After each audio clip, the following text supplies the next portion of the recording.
keluar dari Islam bisa dihukum mati loh di Malaysia. Baru tahu aku, kaget banget. Nah, orang di sana masa nggak familiar sama konsep bebas beragama sih apa gimana? Nah, sebenarnya secara de jure ada konsepnya ya, tapi de facto nggak gitu. Kalau kamu orang Melayu, kamu nggak boleh nggak Muslim, nggak boleh murtad, dan nggak boleh convert karena ada pidananya dan hukumannya nggak main-main. Penaltinya beda-beda di tiap negara bagian ya. Di Terengganu, apostasi atau murtad itu hukuman. Salam saudara-saudara yang diberkati oleh Tuhan. Berjumpa kembali bersama dengan saya di channel ini. Bagaimana kabar kita semua? Kiranya kabar kita selalu baik-baik saja dan terus diberkati oleh Tuhan dengan melimpah-limpah. Amin.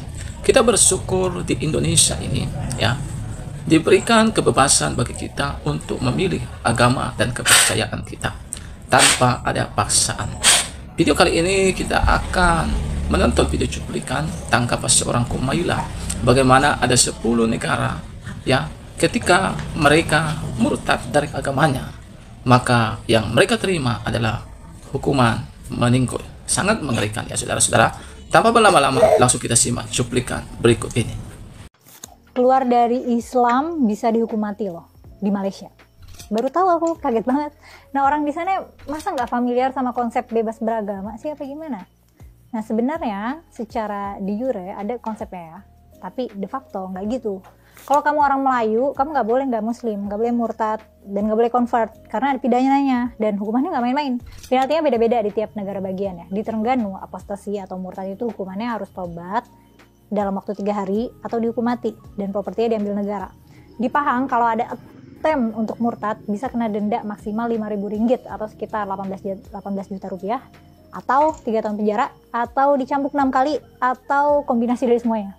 Nah, di Kelantan, attempted apostasy untuk percobaan murtad ya, baru attempt, itu hukumannya detensi maksimal 36 bulan di Islamic Rehabilitation Center, ada tempat rehabilitasi. Dan kalau murtad dihukum mati.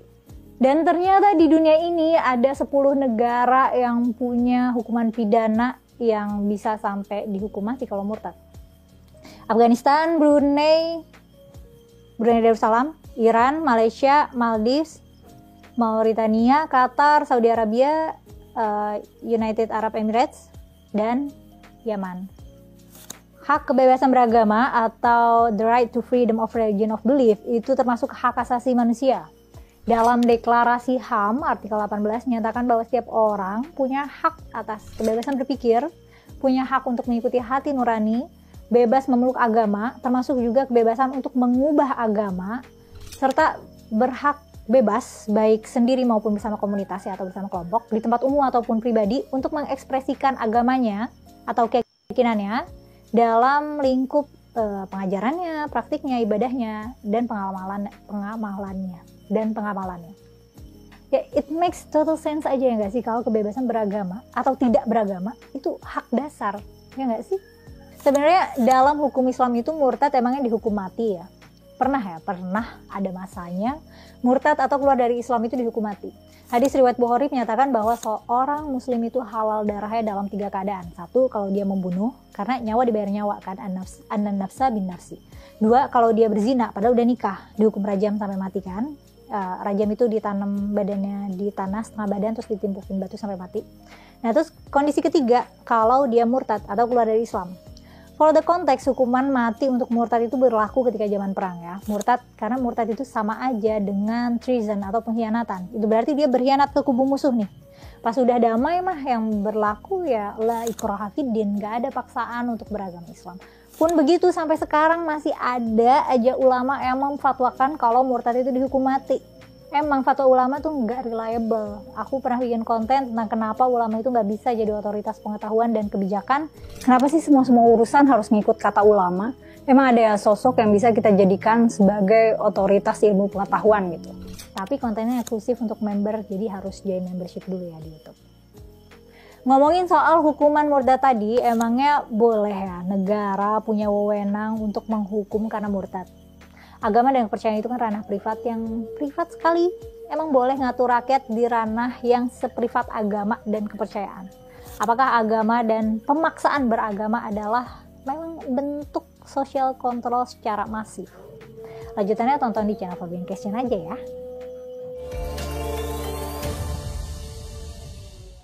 Halo Halo, ketemu lagi sama aku Kumaila di channel Forbidden Questions, tempat kita mengeksplorasi pertanyaan seputar budaya dan agama. Sebelum lanjut, aku mau ngingetin kalau channel Forbidden Questions ini open membership untuk bisa join dan akses video-video eksklusif. So far aku udah bikin beberapa, diantaranya ada video tentang apakah doa bisa ngubah realitas. Aku juga bikin video tentang kitab suci itu bisa relevan sampai kapan. Aku juga bikin kenapa ulama nggak bisa jadi otoritas pengetahuan dan kebijakan. Terus aku juga bikin video tentang apakah Tuhan itu yang menciptakan manusia atau manusia yang menciptakan Tuhan. Nah, untuk bisa akses video-video ini mesti join membership dulu. Berbayar 20.000 aja kok. Terus buat teman-teman penonton yang belum subscribe dulu ya supaya aku semangat nontonnya. For obvious reasons, kebebasan beragama tuh mestinya berlaku everywhere. Negara nggak boleh mendikte kepercayaan karena kepercayaan itu ranah privat. Kebebasan beragama adalah prinsip mendukung kebebasan seseorang atau kelompok baik di ruang publik ataupun privat untuk mengekspresikan keyakinannya atau agamanya, baik itu ajarannya, prakteknya, dan ritualnya, termasuk juga hak untuk tidak menganut atau mempraktikkan agama. Kebebasan beragama itu diakui sebagai hak asasi manusia yang fundamental. Di negara agama, negara yang asasnya agama, kebebasan beragama itu diartikan sebagai pemerintah ngizinin rakyatnya untuk nganut agama selain agama negara dan nggak mendiskriminasi orang yang agamanya beda sama agama negara ataupun sama yang nggak beragama. Dalam sejarah, secara historis ya, kebebasan beragama itu merujuk kepada toleransi beragama. Tapi ya pada prakteknya dan sejarah beberapa negara memberlakukan kebebasan beragama dengan syarat ya, bisa dengan pajak atau pembatasan hak politik atau ya pembatasan tertentu. Misalnya pada masa pemerintahan Umar bin Khattab ada Pakta Umar atau Perjanjian Umar atau Pact of Umar atau Treaty of Umar gitu. Ya, isinya adalah treaty atau traktat antara kaum muslim dan Nasrani atau Yahudi atau Zoroaster ya, non muslim yang berasal dari Suriah, Mesopotamia atau Irak atau dari Yerusalem. Nah, isinya tuh menjelaskan hak dan batasan bagi non muslim atau istilahnya tuh zimmi alias non muslim yang bukan musuh. Atau sebutannya juga ahli kitab gitu ya. Ahli Alkitab Taurat gitu maksudnya. Nah, dan mereka ini diakui sebagai warga negara, tapi kelasnya agak dipisah ya, kelas kaum yang dilindungi di bawah kekuasaan pemerintahan Islam, meskipun gak Islam. Nah, yang non-muslim ini, kalau mereka patuh, keamanan mereka dijaga oleh pemerintah. Nah, tapi ada pembatasannya nih, ada aturannya, gak boleh bangun gereja, gak boleh preaching, gak boleh beternak babi, gak boleh beli budak muslim, gak boleh nyakitin orang muslim, gak boleh pakai atribut non muslim di tempat umum, gak boleh jual minuman keras, gak boleh dikubur di areal kuburan muslim, dan masih banyak ya listnya. Oh iya, dan harus bayar pajak juga gitu, pajak sebagai non muslim gitu. Jadi kalau non muslim dipajakin, ya sebutannya jizyah. Jadi ada batasan-batasannya. Kalau untuk ukuran sekarang mungkin kedengarannya diskriminatif ya, tapi untuk standar dulu itu toleran. Awal-awal pengenalan konsep kebebasan beragama itu udah ada dari dulu ya. Di sekitar tahun 550 sebelum Masehi, ada Silinder Cyrus yang merupakan dokumentasi dari kebijakan Cyrus the Great tentang kebebasan beragama di zaman Kekaisaran Achaemenid. Nah, pada abad ketiga sebelum Masehi, Ashoka the Great juga memperkenalkan konsep kebebasan beragama di India kuno, diabadikan tuh di Prasasti Ashoka. Di abad 13, Genghis Khan itu termasuk penguasa pertama yang secara eksplisit mengesahkan undang-undang tentang kebebasan beragama. Nah, di zaman Romawi kuno itu mereka toleransi nih sama kebanyakan agama, termasuk Yahudi yang banyak didiskriminasi sama kerajaan Romawi kuno tuh ditoleransi. Dan mereka malah encourage orang-orang penduduknya tuh untuk worshiping their own gods. Nah, tapi mereka kemudian nggak tolerate Christianity sampai itu dilegalisasi oleh Emperor Galerius di tahun 311. Nah, tahun 1789 ini udah masuk modern, The Declaration of the Rights of Man and of the Citizen yang disusun oleh Majelis Konstituen Nasional Prancis pada tahun 1789 itu merupakan dokumen hak sipil manusia dari Revolusi Prancis, terinspirasi dari para filsuf pencerahan ya, filsuf Renaissance. Deklarasi ini merupakan pernyataan inti dari nilai-nilai Revolusi Prancis dan punya dampak signifikan pada perkembangan konsepsi populer mengenai kebebasan individu dan demokrasi di Eropa dan seluruh dunia. Ya intinya sih termasuk kebebasan beragama itu ya. Dan intinya sih pemaksaan beragama itu ketinggalan zaman, ya nggak sih? Pemaksaan beragama itu gagasan yang jelek, baiknya dibuang aja. Tapi mungkin dari kamu ada yang punya bantahan nggak? Mungkin ada itu yang punya argumen kalau sebenarnya pemaksaan beragama tuh mungkin beneficial in some way.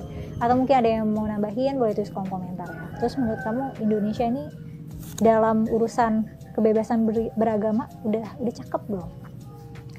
Makasih udah nonton sampai selesai. Aku Mela mohon pamit. Itu dia saudara video cuplikan yang baru saja kita tonton tadi videonya.